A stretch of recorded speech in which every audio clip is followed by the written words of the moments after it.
You're told to wake up at 5 a.m., hustle harder, and optimize every second. But what if that's all a distraction? What if the real key to building an empire isn't about what you do when you wake up, but how you rewire your brain? There's a strange, almost invisible habit practiced by titans from Jack Ma to Elon Musk. It's a mental exercise so powerful it lets them turn devastating failure into their greatest weapon. This isn't about morning routines or productivity hacks. It's a psychological shift that separates those who try from those who build empires. Stay with me because this secret isn't what you think it is.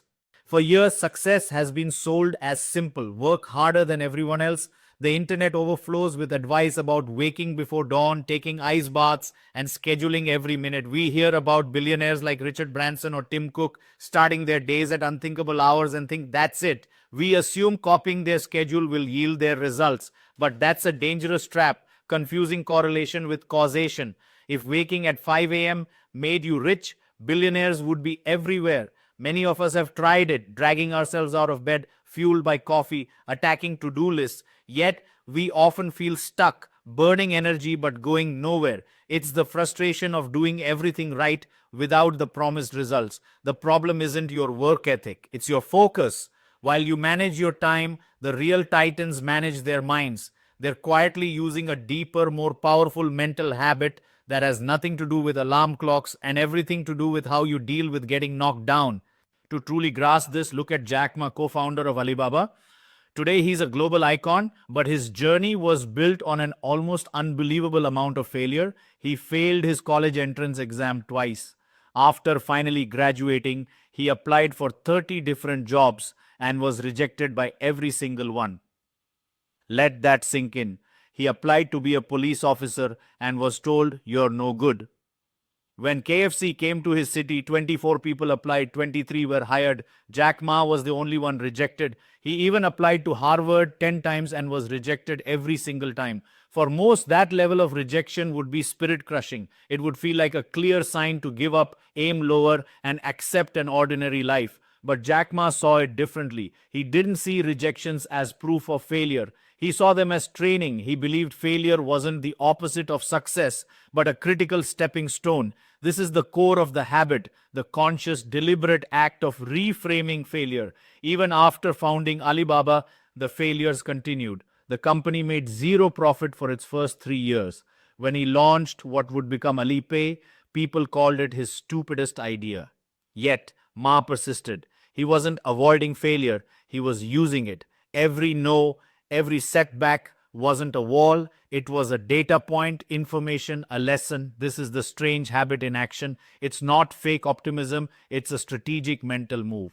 So, what is this habit? It's called cognitive reframing. Don't let the fancy term intimidate you. It simply means intentionally changing how you look at a situation to change how you feel and react to it. It's consciously shifting your perspective to find the opportunity hidden inside the obstacle. Entrepreneurs and psychologists agree this is a game changer.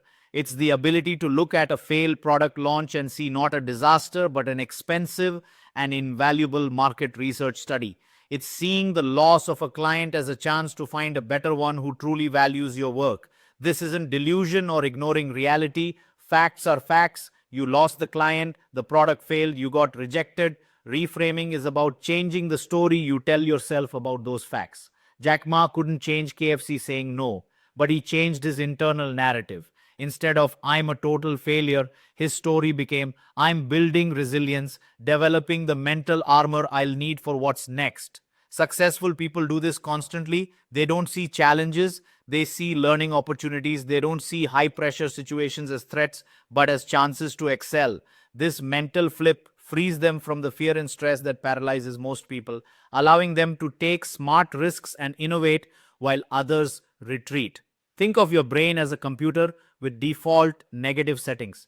Cognitive reframing is like installing new software, a manual override allowing you to choose a more empowering response. You catch the negative thought, question it, and replace it with a perspective that genuinely helps you. Building this mental muscle isn't complicated, but it takes practice. First, catch the negative story. When you face a setback, a cancelled project, criticism, rejection, Acknowledge the immediate negative feeling. What are you telling yourself? I'm not good enough. I'll never get this right. This always happens. You must recognize the thought before you can change it. Second, challenge that story.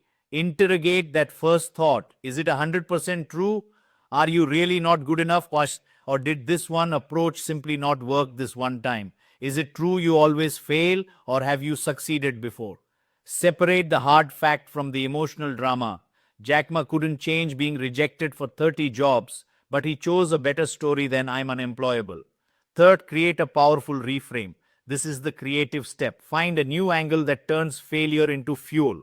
Top performers often use these reframes. This is a lesson. Instead of I failed, ask what did this teach me? This shifts your brain to a learning and growth mindset. This is making me tougher. Frame hardship as a workout for your resilience. Every challenge you push through builds your capacity for bigger ones. This door closed to show me a better one. Sometimes a no is just redirection. It's closing one path to force you toward a better, more aligned opportunity you might have missed. Start small. Practice on daily frustrations. Someone cuts you off in traffic? Reframe. I hope they get where they're going safely. I'm glad I'm not in that much of a rush.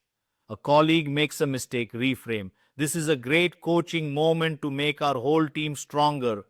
Daily practice literally rewires your brain's neural pathways, training it to default to an opportunity seeking mindset instead of a defensive problem focused one. If you're tired of the hustle culture hamster wheel and ready to build a mindset that actually creates empires, this is your first step. It all starts with the stories you tell yourself. For more content on rewiring your brain for success, subscribe to Modeling a channel and hit that notification bell. For decades, the gospel of success has been clear: wake up early, work hard. But the real secret was never in the alarm clock, it was in the mind. The world's most successful people aren't defined by their ability to avoid failure, but by their masterful use of it. They don't just have resilience, they manufacture it through the deliberate practice of cognitive reframing. They take the poison of rejection and turn it into the fuel for ambition. They see every setback not as the end, but as a plot twist on their way to the top. This is the strange habit that builds empires. It's not about outworking everyone, it's about outthinking them. While others are paralyzed by failure, you can learn to use it as leverage. The only question left is, the next time you fail, what story will you tell yourself? Will it be a story of defeat, or will it be the one that starts your empire? The choice is yours. Thanks for your time, friends. Don't forget to share your comments and thoughts in the comment section of the video and subscribe to our channel. Goodbye and adios.